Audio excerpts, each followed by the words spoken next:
Olá pessoal, então vamos lá, dando sequência à nossa disciplina de Analítica 2 ou Química Analítica Quantitativa, Análise Quantitativa, né? A gente na aula passada falou sobre o método gravimétrico, então vamos dar uma sequência. Nós vamos na aula de hoje pegar e discutir um roteiro de um experimento da Analítica Experimental 2, né? Na Análise Quantitativa Experimental, relacionando, né, cada passo descrito no roteiro, na apostila, com os conceitos teóricos que nós apresentamos na aula passada, ok? Então, essa apostila é a apostila que nós utilizamos na nossa disciplina experimental, né? Vou encaminhar para vocês no WhatsApp, no grupo, né? Deixar disponível para vocês poderem acompanhar. E vamos então discutindo a cada sequência, a cada passo, né, a correlação com os conceitos teóricos da análise gravimétrica, ok? Então vamos lá, vamos passar para o nosso rascunho aqui e vamos anotando aqui e fazendo as considerações. Vamos lá.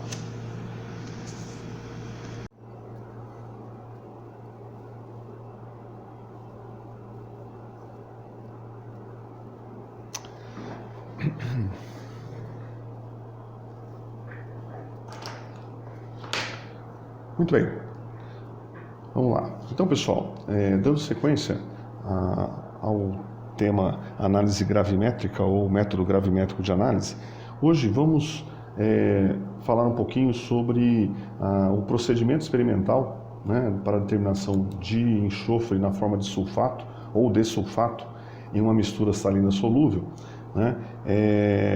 Então, considerando o procedimento, vamos fazer as correlações com a teoria que nós discutimos na aula anterior, né, para sedimentar, ou melhor, né, entender os passo a passos e a necessidade de cada um daqueles passos que nós comentamos na aula anterior, na aula passada.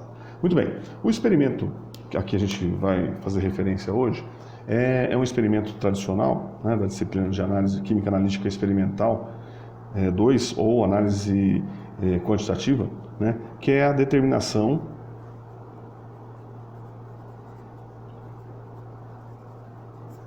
de sulfato, né, em uma mistura, então o teor de sulfato ou de enxofre em uma mistura salina. Muito bem, o roteiro, né, desse experimento, desta prática, desta aula, né, prática, ela diz o seguinte: o método gravimétrico de análise é baseado apenas no peso, é uma técnica muito antiga, porém, quando é possível obter precipitados muito puros, a análise gravimétrica é extremamente precisa, elevada precisão e exatidão, ela é mais precisa até que a própria volumetria, né? Bom, para executar o experimento é importante conhecer os princípios fundamentais que a gente discutiu na aula passada, né? A questão das contaminações e assim por diante. O enxofre normalmente é determinado pela conversão de todo o enxofre do material em iosulfato, que após a precipitação na forma de sulfato de bário é lavado seco e pesado. A determinação global do sulfato é dada pela reação, né, Ba mais 2 mais SO4 menos 2, formando BaSO4. Nós vamos falar sobre isso rapidamente em seguida. Aí no roteiro aqui da prática tem o material, né, necessário e os reagentes e soluções, o procedimento. Então, o primeiro item desse procedimento é o que a gente chama de preparo do cadinho, né? Ou preparo esse cadinho é na verdade, uma cápsula de porcelana, né? Vocês conhecem bem, é um frasquinho que tem de vários tamanhos, né, e volumes. É um material bastante resistente, pelo fato de ser de porcelana, né? É um material resistente ao calor, à temperatura, e por isso pode ser levado ao forno mufla tranquilamente. Então, vamos lá. O roteiro fala o seguinte: lavar o cadinho de porcelana com detergente, enxaguar bem, em seguida passar solução sulfocrômica, enxaguar novamente com água várias vezes e finalmente água destilada. Muito bem. Antes de mais nada, é importante lembrar que o roteiro fala aqui lavar um cadinho, mas o ideal é que você tenha sempre pelo menos 3 repetições, né? A cápsula de porcelana, né, ela tem de diversos volumes, né, que eu já comentei. Ela precisa ser previamente lavada para remover eventuais resíduos, né, de análises anteriores, ou mesmo que seja nova, poeira e tudo mais, né? O que o roteiro fala que solução sulfocrômica é uma solução de limpeza, né, bastante oxidante, uma mistura de ácido sulfúrico e de cromato, né? Então ela tem esse poder de destruir, de remover, né, resíduos de gorduras, graxas, enfim. Mas a gente não usa normalmente a todo momento não, porque ela é bastante tóxica, né, e corrosiva. Às vezes nós substituímos a solução sulfocrômica por uma solução concentrada de hidróxido de sódio, 20%, hidróxido de potássio é o suficiente para essa limpeza. Mas o que é importante ressaltar aqui, ele fala lavar várias vezes com água corrente e depois finalmente com água destilada, ou seja, após passar, né, água da torneira por várias vezes, é importante rinçar, né, 2, 3 vezes a parte interna, principalmente desse frasco, né, com a água destilada, né, para remover os sais que estão presentes na água de torneira, certo? Então, esse material, essa cápsula, pelo menos 3 cápsulas, né, elas são lavadas, certo? Em seguida, a recomendação é secar em estufa. Muito bem. Em estufa, a temperatura, né, pode estar, né, entre 0, deve estar em torno de 100 a 150 graus, vamos supor que tenha uma temperatura de aproximadamente 100 graus Celsius. Com essa secagem, nós vamos eliminar toda a umidade, né, que está presente aqui do processo de lavagem, certo? Muito bem.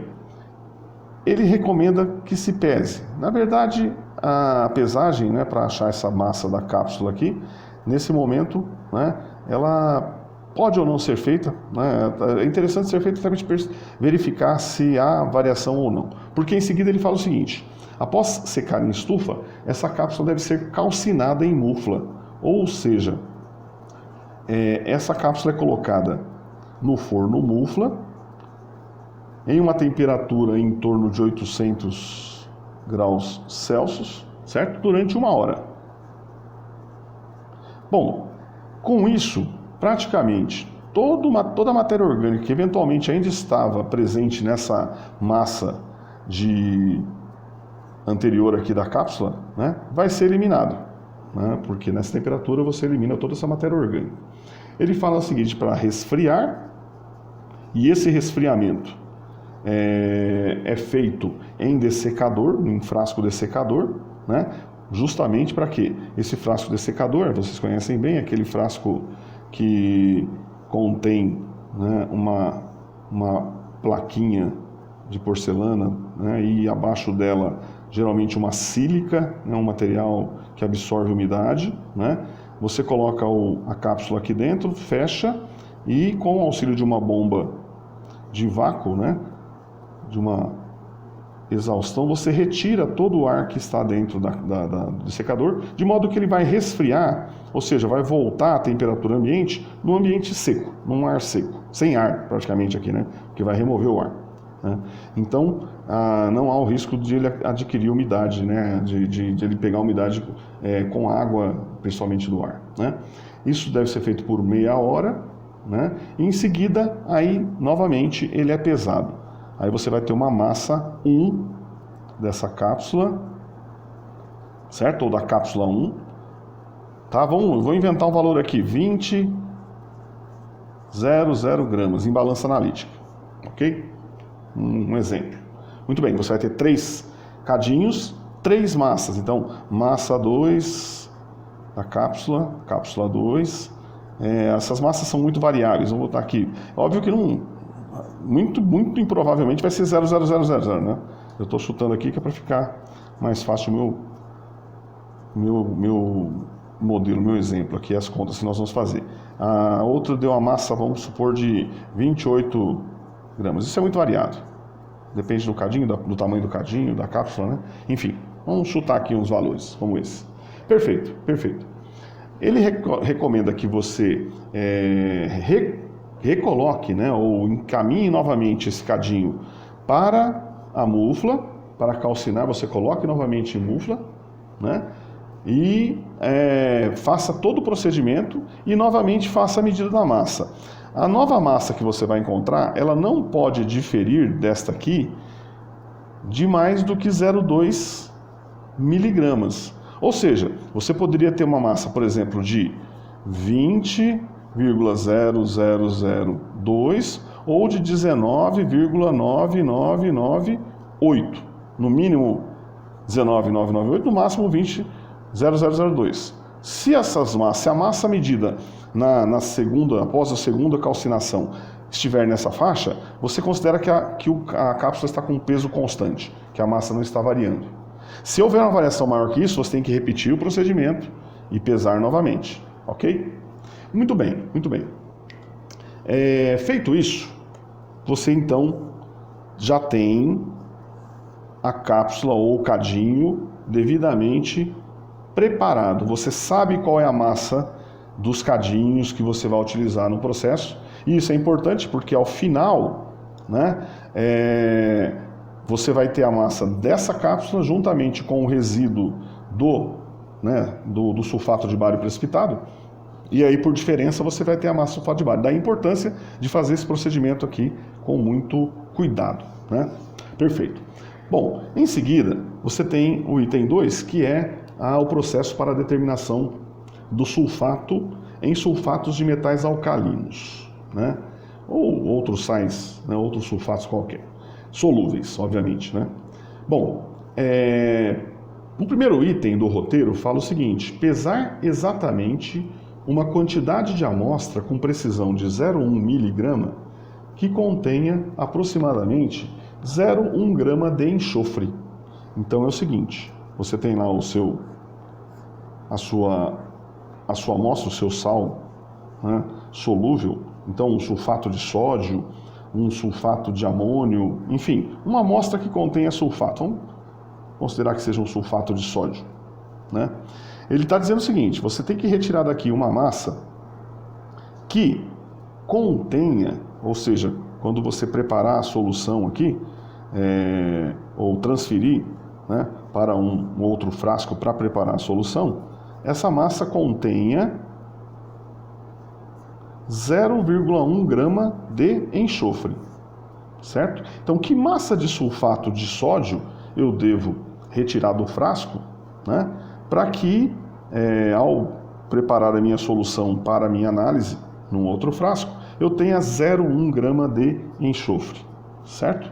Bom, basta fazer um cálculo estequiométrico, né, aqui rapidamente, ou seja, se eu tiver 1 mol de sulfato de sódio, né, nós teremos 1 mol de enxofre, 2 mols de sódio, 1 mol de enxofre, 4 mols de oxigênio, né? Bom, é importante ressaltar que nesse momento o cálculo pode ser feito com valores aproximados, porque eu estou fazendo uma prévia, né, um planejamento do meu experimento. E aqui não preciso me preocupar com aquela precisão toda que nós discutimos nas aulas anteriores, na aula que fala sobre precisão e exatidão, tratamento de dados, algarismos significativos e assim por diante.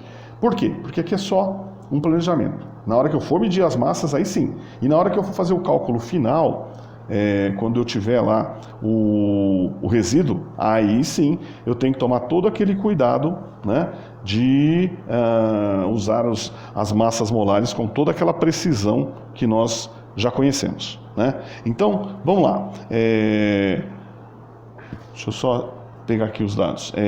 Por exemplo, no caso do sulfato de sódio, né, eu vou usar aqui a massa aproximada 23, o enxofre 32, o oxigênio 16. Ou seja, seria 2 vezes 23, 46, 1 vez 32, 4 vezes 16.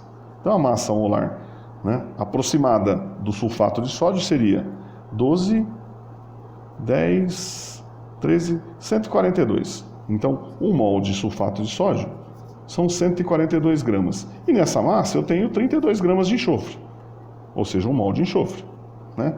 Se eu quero ter 0,1 gramas de enxofre na minha amostra que eu vou retirar do frasco, que massa, né, eu devo retirar do meu frasco aqui? Muito bem. rapidamente aqui, 0,1 vezes 142 dividido por 32. Então, veja, a massa que eu devo retirar do frasco aqui, essa massa M, certo? Deve ser em torno de... O valor que calculado aqui é 0,44375, certo? A balança analítica vai me dar, né, 4 decimais. Porém, é praticamente impossível eu medir essa massa exatamente como está aqui. Mas eu não preciso medir exatamente essa massa. O que eu tenho que fazer é ir lá na balança. Obviamente que eu vou fazer 3 pesagens, certo? Então, vou lá. Pesagem 1. Né? Eu consigo adicionar pequenas quantidades do sulfato de sódio ao becker, ao local, a vidraria que eu vou usar para pesagem? Sim. Eu consigo colocar 0,4 tranquilamente. Eu consigo colocar 0,44? Também consigo. Eu vou colocando, né, de porções pequenas, grão em grãozinhos, né? Agora, esses outros aqui, é muito difícil de controlar. Mas não importa. Não importa o valor que apareça. Vamos supor que apareça 0,400. Não tem problema. É só anotar. Aí numa segunda pesagem, você começa a acrescentar, dá 0,4459. Não tem problema. Aqui, ó, a gente consegue controlar. Aqui é muito difícil, né? Às vezes você coloca um grãozinho e a massa passa bastante daquilo que você estava aguardando, né? Uma terceira massa, 0,4399. Ok? O importante é que você tenha isso tudo muito bem anotado. Ok? Bom, essas massas, né, serão pesadas onde? Elas serão pesadas em becquerels, certo? E já conhecendo o processo, a gente sabe que não é qualquer becker, né? Lembrando da aula anterior que a gente disse que as soluções para que a precipitação ocorra numa velocidade menor e com isso, né, haja tempo suficiente para que os cristais formados sejam os maiores possíveis, né? Então uma das táticas, né, das sugestões, das observações, né, é justamente usar soluções diluídas. Então esse becker tem que ser um becker que tenha capacidade para conter grandes volumes. Esses volumes são de 300, 400 ml de água. Então, normalmente essa massa é colocada em becquerels de volume de 500 ml, né? É o recomendado. Então vamos lá, deixa eu...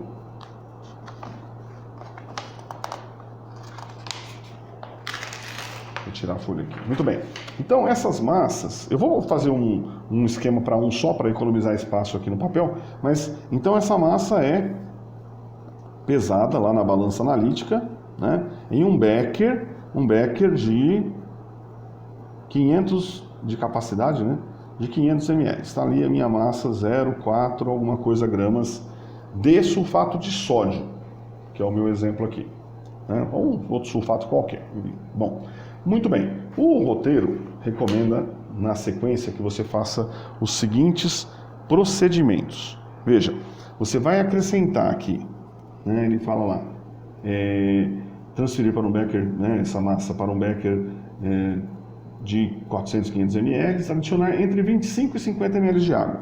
Primeiro, ó, 25 a 50 ml de água. Por que não há nenhuma preocupação com um volume preciso aqui? Porque o importante é a massa que foi medida. O método gravimétrico baseia-se em quê?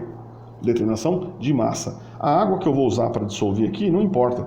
Se eu colocar 40, 30, 55, não tem problema nenhum.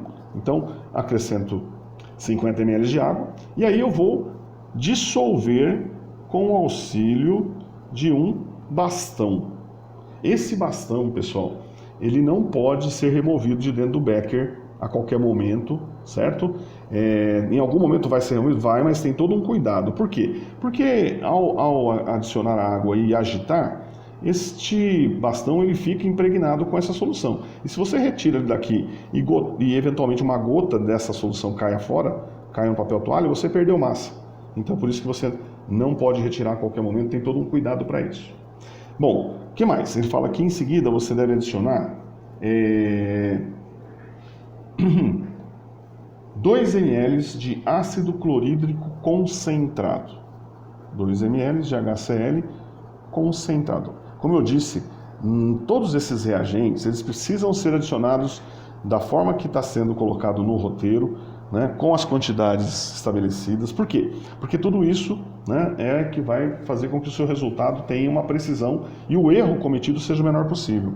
Por que adicionar ácido clorídrico à minha solução? O ácido, obviamente, que vai fazer com que o pH fique bem baixo, você evita a formação de outros precipitados que não de interesse, que no caso aqui seria, né, o sulfato na forma de sulfato de bário, né? Então, outras espécies que possam estar presentes nessa mistura não irão precipitar na presença do bário em função de um pH bastante ácido. Porém, não pode ser também muito, né? Tem essa quantidade, tem que ser controlada.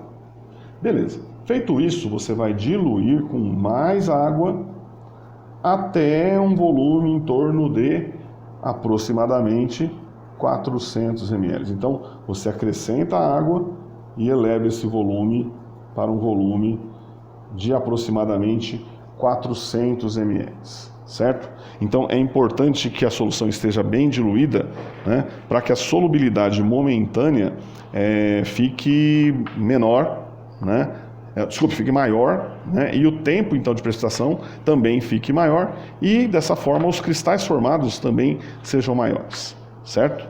Muito bem, muito bem. Feito isso, né, o roteiro na sequência fala o seguinte, ó, à parte, ou seja, num outro frasco, você vai preparar uma outra solução, que é a solução que nós chamamos de agente precipitante. Certo? Essa aqui é a nossa amostra. Uma amostra que contém o sulfato. Está aqui o meu sulfato dissolvido, obviamente que é sulfato de alguma coisa, então tem outras espécies aí no meio além do SO4. Muito bem. O roteiro fala o seguinte, ó, diluir 20 ml de uma solução de cloreto de bário 5% em 75 a 100 ml de água. Então, ó, você vai ter um estoque de uma solução de cloreto de bário, que é o agente precipitante, nessa concentração de 5%. Certo? Ele fala o seguinte, você vai retirar daqui uma alíquota VI de 20 ml, certo? E vai diluir isso com água até um volume de 75 ou 100 ml. Ou seja, se eu estou diluindo a minha solução de 20 para 100, eu estou aumentando o volume 5 vezes, correto? A concentração, então, vai diminuir 5 vezes. Então, a concentração do cloreto de bário final será de 1%. Né? Lembra da relação, né? Título inicial vezes volume inicial vai ser igual ao título final vezes volume final. 5 vezes 20 é igual ao título final vezes 100. Ou seja, o título final é de 1%. Então, eu estou preparando uma solução de cloreto de bário, ou seja, eu vou ter que íons bário, obviamente tem íons cloreto também, certo? Numa concentração de 1%. Muito bem, muito bem. Aí ele fala o seguinte, ó. Este becker, ele vai ser levado a uma chapa de aquecimento, certo? E vai ser aquecido até próximo à ebulição. Ou seja, você vai aquecer, né, e observar. Quando começar a querer formar umas gotículas aqui, aquelas bolinhas para ebulir, tá bom. Então você já pode parar o aquecimento, certo? Muito bem, muito bem. Bom, em seguida, o que se faz? Com o auxílio de uma pipeta, é aquela pipetinha de plástico com um bulbozinho na ponta, a gente chama de pipeta Pasteur. Né? Você vai retirar aqui porções dessa solução com essa pipeta Pasteur, certo? E vai adicionar a sua amostra com agitação. Então você vai agitando e adicionando, né, o agente precipitante à sua solução, de modo que começará a haver a formação do quê? Ou a que reação? A reação dos íons bário mais 2 com os íons sulfato, que é a nossa amostra, e começa a haver a formação do sulfato de bário sólido. Lembrando que essa reação vai formar um equilíbrio após um certo tempo, né? Então, o que vai acontecer aqui? Inicialmente, nós vamos ter o sulfato de bário sólido sendo formado aqui, né? E espalhado por toda a superfície do líquido. Você está agitando, o bastãozinho está aqui. Lembra que não pode tirar ele daqui, né? Esse bastão está agitando, estou espalhando, né, o meu sulfato de bário por toda esta solução. Muito bem. Aí ele fala para adicionar uma certa quantidade, né? Veja, não é um grande volume, não. Você vai adicionar aqui 1/3 desse volume. Aqui tem quanto? 100 ml, 105 ml? Põe aí uma metade aproximadamente, certo? Você vai observando não precisa ficar preocupado com esse volume, a exatidão, a precisão. Observou que chegou mais ou menos na metade, o que você faz? Aí você veja o que ele fala aqui, ó. Adicionar cloreto de bário gotejando rapidamente sobre agitação a solução de sulfato. Aí você deixa sedimentar o precipitado. Então você deixa em repouso por alguns instantes. O que vai acontecer? Você vai ficar observando aqui. Após esse repouso, todo o sulfato de bário que foi formado aqui, ele tende a sedimentar e vir aqui para o fundo do frasco. Correto? E aí ele fala o seguinte, ó. Deixar sedimentar o precipitado e adicionar ao líquido sobrenadante um pouco de solução de cloreto de bário. Caso se forme algum precipitado, adicionar mais. Deixar sedimentar e repetir o ensaio para verificar se a precipitação completou e até ter no meio um excesso de bário. Ou seja, ele fala o seguinte, ó, deixa em repouso. A solução aqui acima, que a gente chama de sobrenadante, é uma solução translúcida, certo? Você, né, é como se fosse observando e apenas parece água pura, né? E aí o que ele fala? Ele fala, olha, vem novamente com essa pipeta Pasteur e acrescenta mais um pouquinho dessa solução. De preferência você coloca, a gente costuma jogar essa solução aqui próximo à parede, né, do becker, né? E observa, aí você tem duas possibilidades, certo? Muito bem. Uma delas é simplesmente você adicionar e não acontecer nada. O seu precipitado está aqui no fundo, você adiciona mais cloreto de bário, certo? E simplesmente, né, não ocorre nada.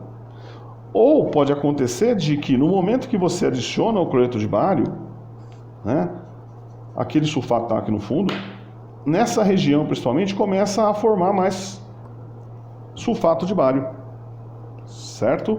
Se isso acontecer, você tem que repetir, adicionar mais, esperar sedimentar e verificar. Ou seja, o ideal é que não aconteça nada, e é dessa forma que a gente considera que a precipitação se completou. A gente fala que a precipitação foi completa, mas essa frase não é muito correta, ou ela não é correta, na verdade, porque, na realidade, o que se forma entre o precipitado do fundo e o sobrenadante é um equilíbrio. Então, sempre vai existir uma pequena concentração de bário em solução e de sulfato em equilíbrio com o sulfato de bário. Você não consegue deslocar esse equilíbrio totalmente para o produto acabando, mas deixa de ser um equilíbrio, né? Então, sempre haverá. E esse processo é um processo dinâmico. Vocês se lembram, né, que há uma precipitação, né, num sentido, mas há dissolução no sentido contrário, com velocidades iguais, e as concentrações são mantidas por esse motivo. Esse é o equilíbrio dinâmico.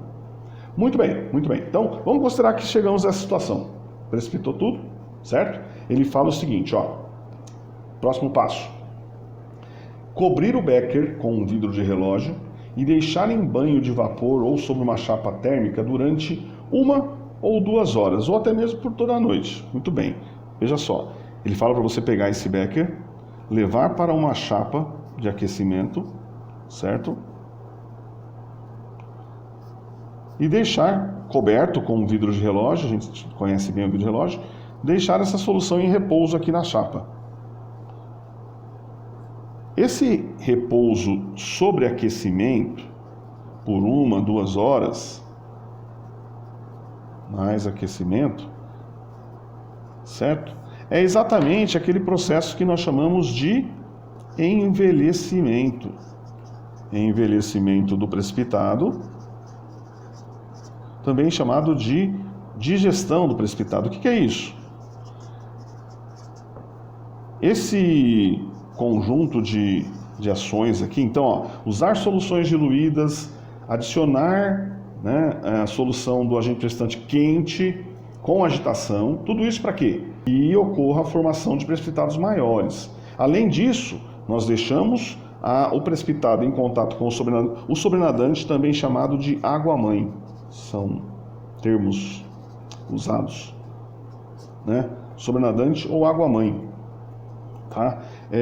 Por 1 hora, 2 horas, para quê? Porque o que nós sabemos que acontece aqui é um equilíbrio. Então veja, ó, nesse tempo de 1 hora, 2 horas, o que vai acontecer? Vai haver sulfato de bário sólido dissolvendo e voltando para a solução na forma de Ba mais 2 SO4 menos 2, e ao mesmo tempo vai ter Ba mais 2 SO4 menos 2 precipitando. Esse processo de dissolve, precipita também faz com que os cristais formados sejam maiores. Ok? Então, é isso a aplicação daquela teoria que a gente discutiu na aula passada. Por outro lado, esse processo aqui também está associado, né, à questão das possíveis contaminações. Porque durante esse processo de envelhecimento, né, pode haver, né, não significa que vai haver, nós vamos fazer o máximo possível para que isso seja minimizado, mas pode haver o quê? A adsorção ou a oclusão ou por interação de superfície, né, de espécies que estão no sobrenadante, certo? Outros íons mais solúveis ou menos solúveis, que possam ficar presos na estrutura desse cristal ou na superfície desse cristal à medida que ele vai crescendo. Esse é o processo de contaminação, né? Quando é contaminado por partículas como sódio, potássio, por partículas muito solúveis, eu tenho a coprecipitação. Quando são partículas menos solúveis, né, magnésio, enfim, outras espécies, cálcio, eu vou ter a pós-precipitação. Por isso que o tempo tem que ser muito bem controlado para que eu minimize uma e também a outra. Nós sabemos que quanto mais tempo, mais coprecipitação, quanto mais tempo de envelhecimento, menor a coprecipitação, porém maior a pós-precipitação, tá? Então, sempre cuidando para minimizar os dois efeitos. Nós queremos, né, o precipitado na forma mais pura possível, e é dessa forma, né, que nós obteremos esse precipitado, né, seguindo esse roteiro de forma bem precisa aqui, né, prestando muita atenção em cada uma das etapas. Muito bem, então vamos lá, vamos deixar por 1 hora, 2 horas, enfim, né, fazer esse processo de gestão, e em seguida vamos dar sequência ao roteiro, né, o que ele diz. O roteiro fala o seguinte, muito bem,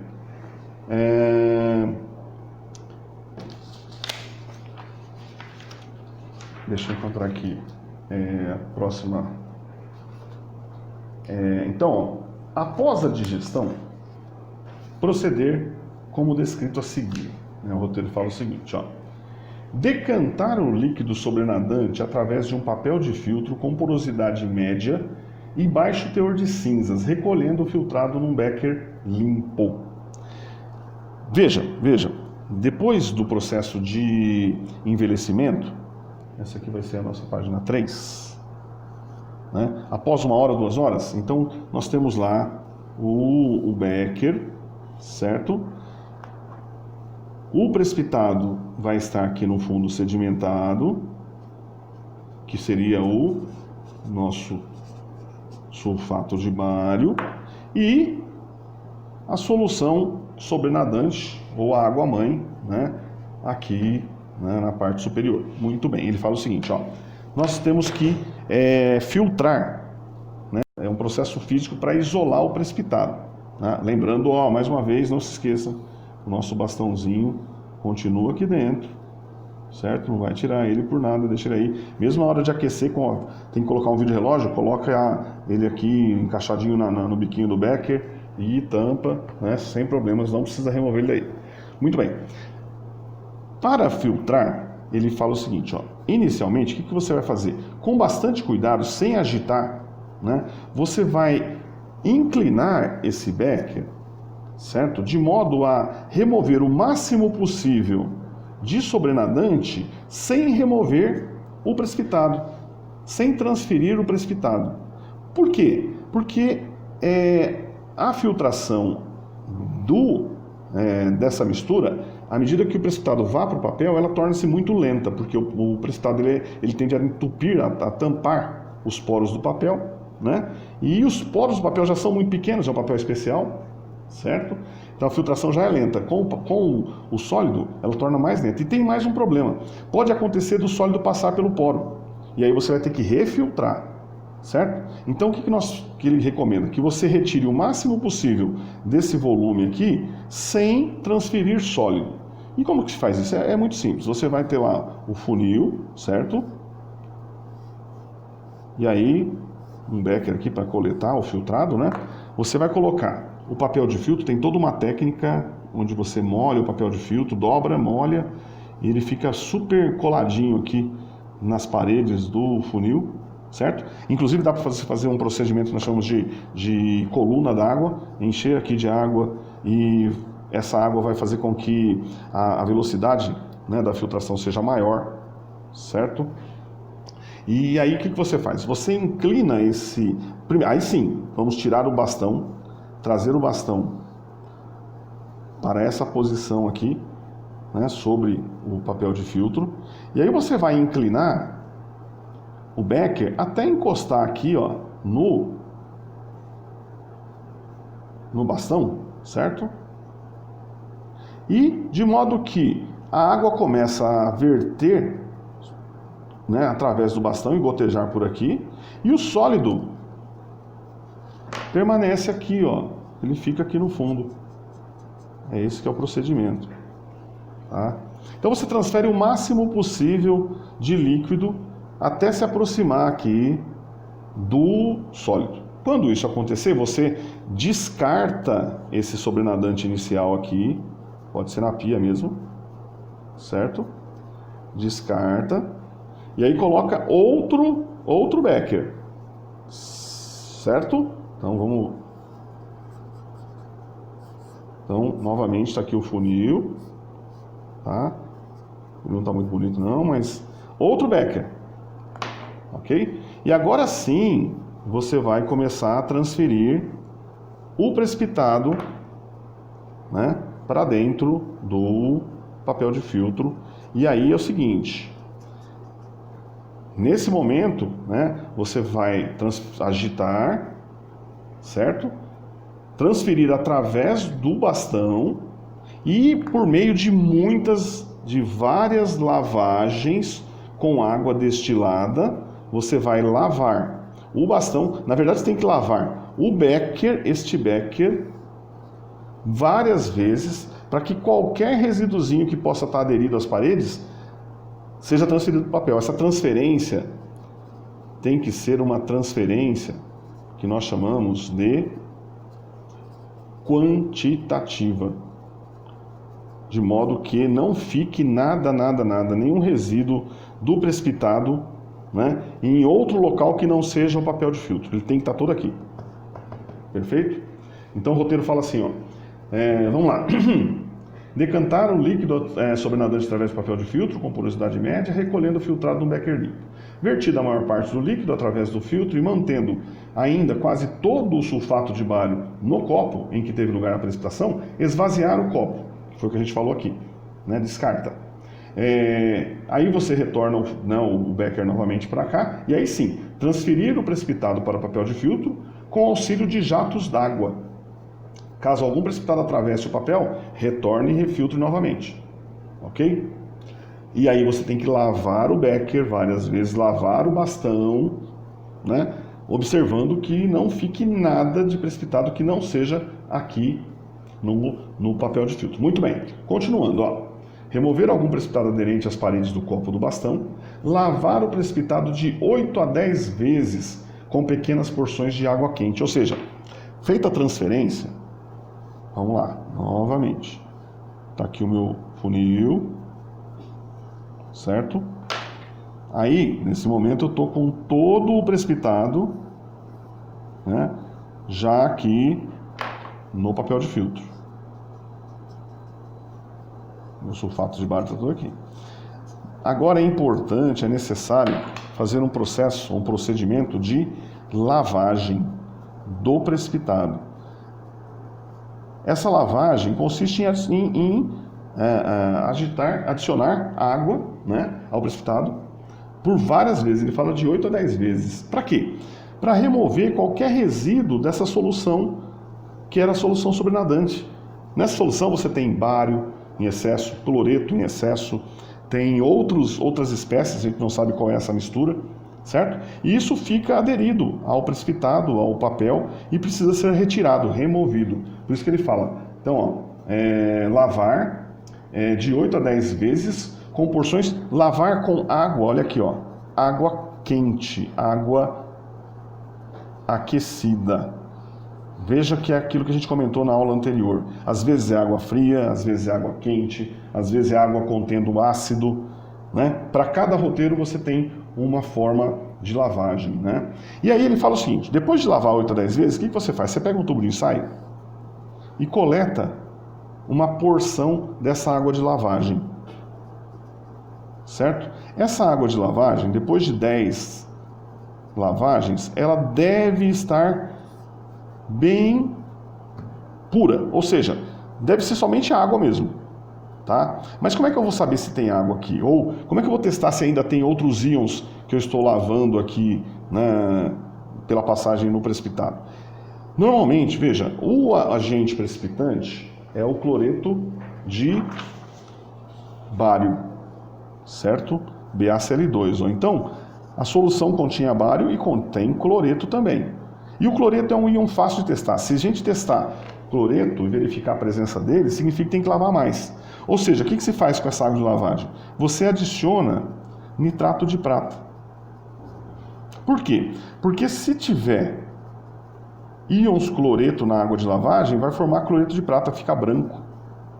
Então, se você, ao testar, ao adicionar nitrato de prata à água de lavagem, ficar branco imediatamente, significa que tem cloreto presente, significa que deve lavar mais vezes. Se você faz o teste, novamente com água quente, se você faz o teste e não forma o precipitado, ok, você já lavou o suficiente, está pronto para dar sequência ao procedimento. Perfeito? Muito bem, muito bem. Bom, aí ele fala o seguinte, com muito cuidado você vai remover o papel de filtro de dentro do funil, e aí você vai ter lá o seu papel, né, que contém o precipitado. O que nos interessa é o precipitado, certo? É o sulfato de bário. Mas nós precisamos eliminar esse papel, e aí tem todo um procedimento. Inicialmente, o que se faz? Você faz uma dobra, você vai juntar as duas faces do papel e vai fazer uma dobra, você vai ter algo que vai ficar assim, ó.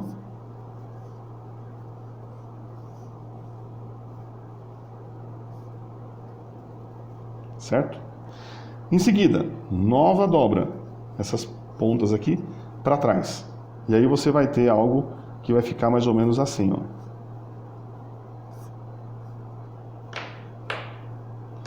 Espero que vocês consigam entender. E o sulfato de bário vai estar aqui dentro. Perfeito? Esse material, então vejam, após essa dobra, dobrar o papel com o precipitado e colocar onde? Num cadinho de porcelana preparado antecipadamente. Aquele cadinho que a gente falou anteriormente. Então isso aqui vai para dentro da cápsula de porcelana, cuja massa nós já sabemos. Certo? Então você vai colocar aqui, né, esse pacotinho contendo, né, o sulfato de bário aqui dentro, que é o que nos interessa. E os próximos passos são justamente a eliminação do papel, de modo que fique somente o sulfato de bário, que é o que a gente quer pesar, que é o que a gente quer saber qual é a massa, certo? Muito bem. Aí ele fala o seguinte, ó, muito bem, dobrou, né? Coloque num dessecador, e aí esse dessecador você vai colocar num sisteminha, você vai pegar um tripé, né? E você vai usar aqui esse tripé, um araminho com umas peças de porcelana que nós chamamos de triângulo, certo? E aí a cápsula é colocada aqui em cima. Deixa eu desenhar esse tripé. Então, no meu desenho tem dois, mas tem uma outra perna, né? Esse tripé lá atrás, né? Aí você coloca aqui o triângulo, que é o suportezinho, e aí você põe a cápsula aqui em cima. É o suporte para a cápsula, né? E aqui você vai, né, com um bico de Bunsen, você vai aquecer essa cápsula.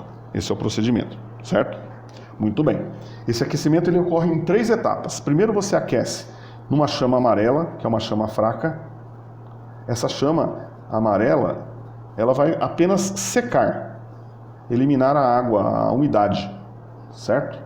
Em seguida, você vai mudar a chama para a chama azul.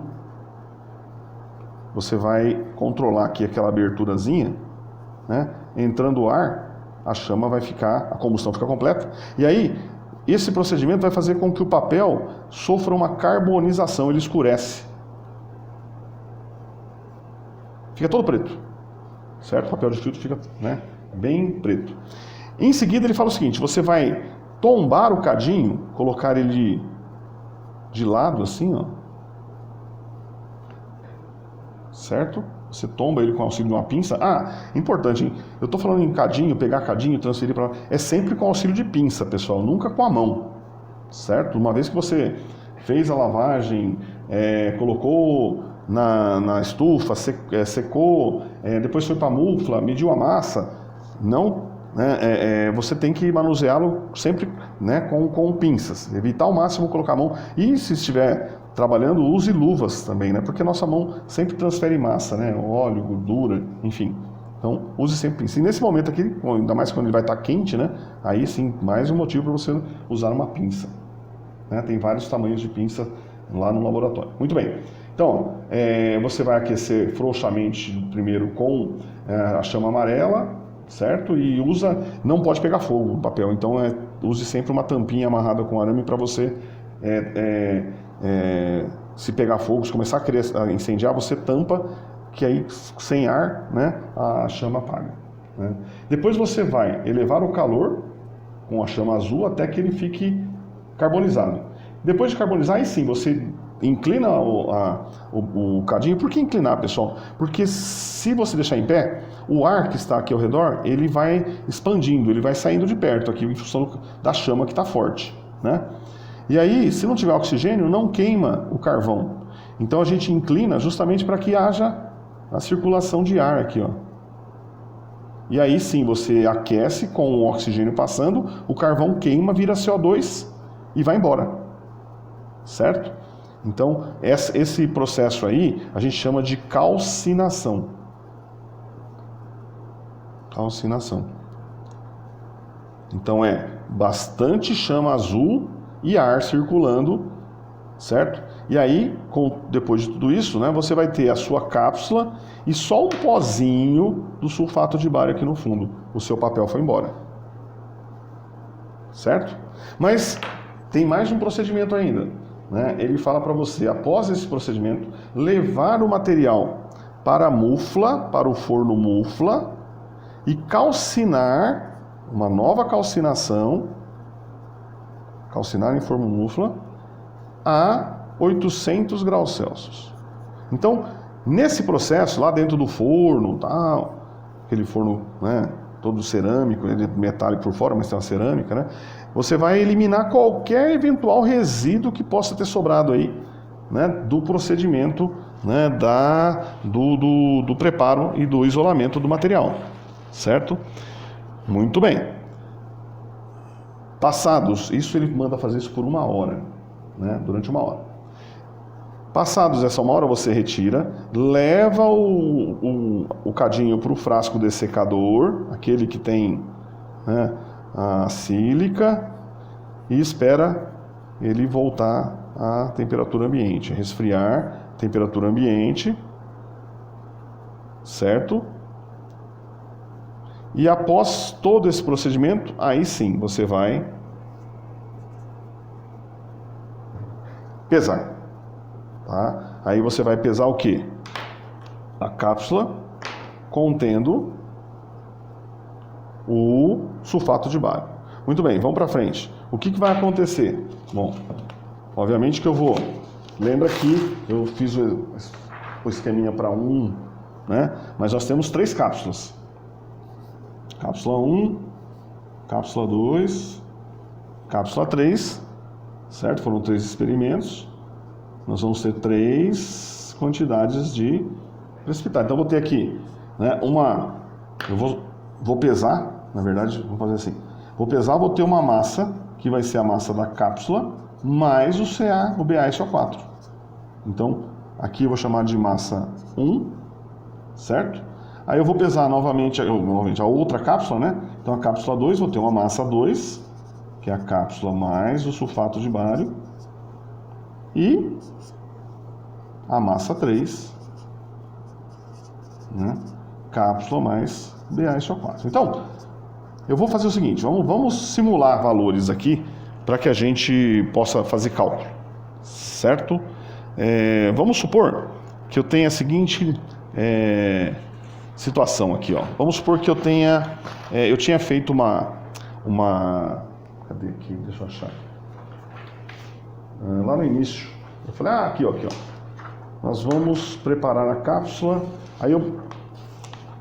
Nós preparamos a cápsula, tinha uma cápsula de massa 20, outra cápsula de massa 25 e outra cápsula de massa 28, tá? Então, vamos supor que a primeira aqui deu uma massa assim, ó, 20,700 ou 7.000 gramas, certo?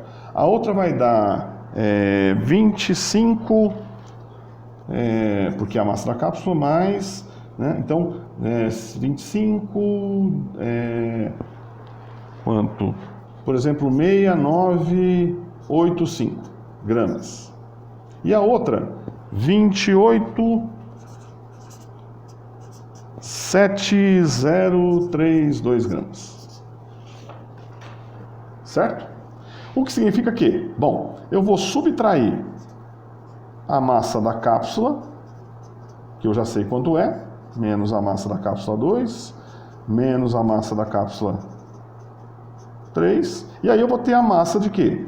De BaSO4 1, a massa de BaSO4 no experimento 2 e a massa de BaSO4 no experimento 3. Ou seja, no primeiro seria 0,7000 gramas, o segundo seria 0,6985 gramas, certo? A terceira, 0,7032 gramas. Então, eu tenho massas aqui em torno de 0,7 gramas de quê? De sulfato de bário. Perfeito? Terminou o nosso experimento. Agora, o que nós temos que fazer? Agora, nós temos que fazer os cálculos relativos, né, aos teores de enxofre, de sulfato, o grau de pureza da minha amostra, certo? E aí, pessoal, é fácil perceber o seguinte: há uma relação estequiométrica entre o produto, né, o meu resíduo formado aqui, e a minha amostra de partida. Ou seja, se a minha amostra de partida era, né, o sulfato de sódio, certo? E eu pesei lá umas massas 0,4 alguma coisa, gramas de cada um deles, certo? E eu tenho essa massa de resíduo, quais os teores de enxofre e sulfato, né, obtidos? Deixa eu pegar aqui novamente naquela primeira... Ó, eu disse o seguinte, ó, vamos lá, vamos anotar aqui para a gente poder fazer o cálculo. Ó. Lá no início, certo? A massa de sulfato de sódio Na2SO4, que foi pesada, eu vou chamar de massa 1. Eu tinha colocado aqui um valor, aqui ó, 0,4400 gramas. Aí eu fiz uma segunda pesagem, sulfato de sódio, e era 0,4459. Uma terceira, Na2SO4, 0,4399. Certo?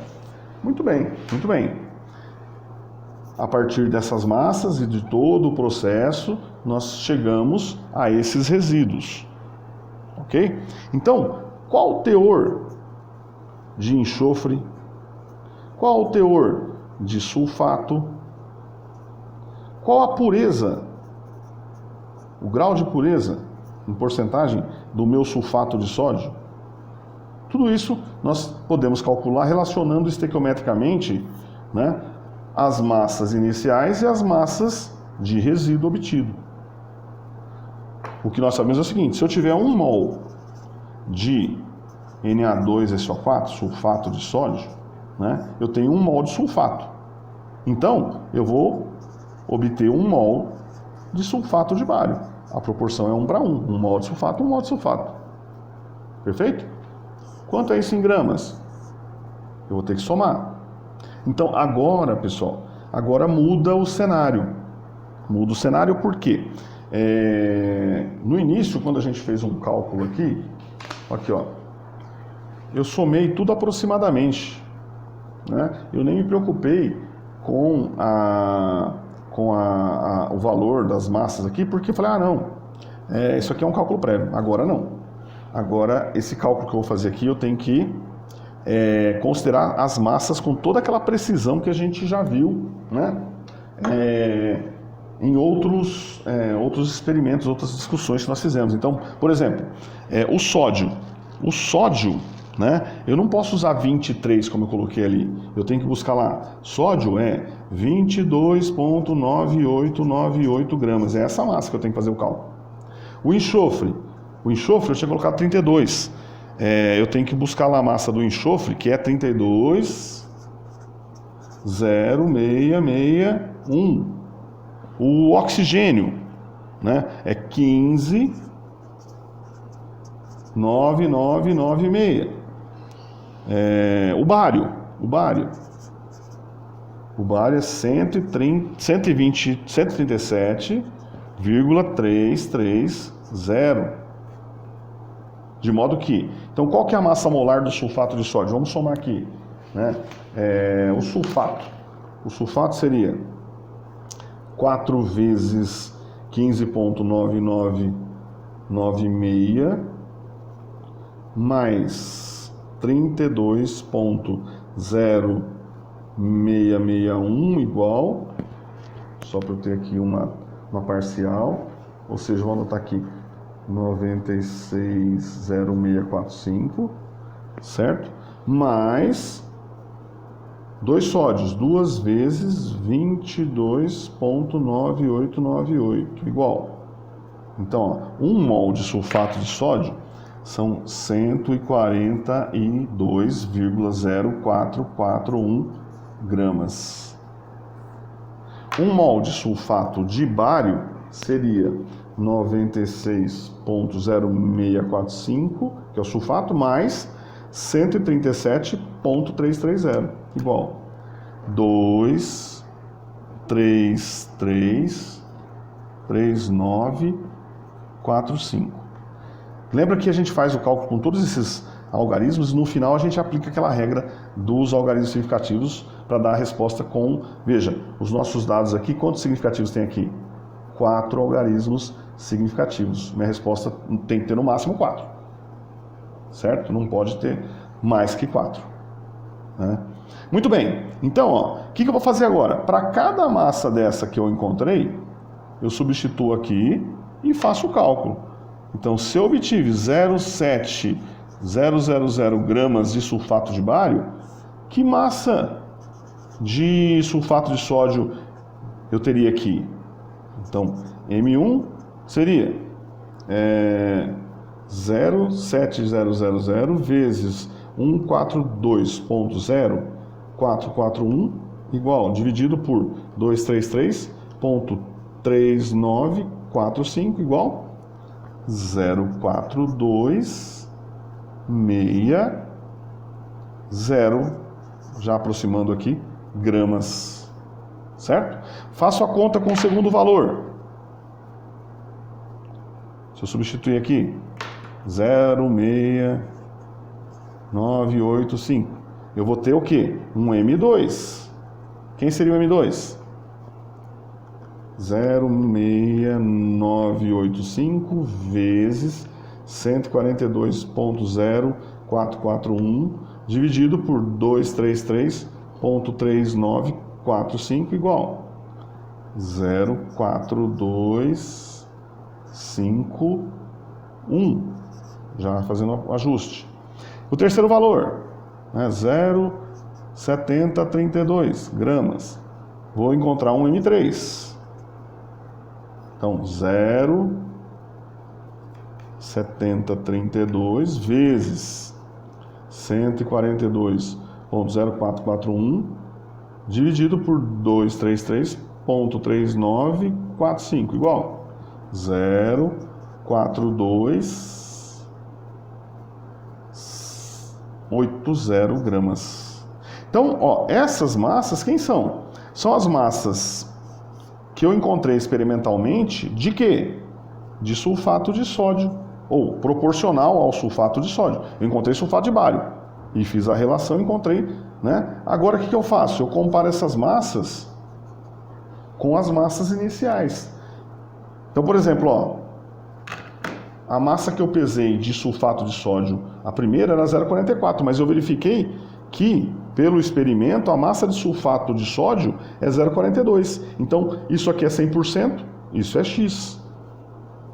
A segunda massa que eu pesei lá no início era 0,44. Olha quanto eu encontrei pelo experimento eu determinei sulfato de bário, converti em sulfato de sódio. Quanto que deu? 0,42. Eu tinha pesado 0,44, é menos. Por quê? Parte disso não é sulfato de sódio. Ok? Então isso eu estou achando a pureza dele, ó.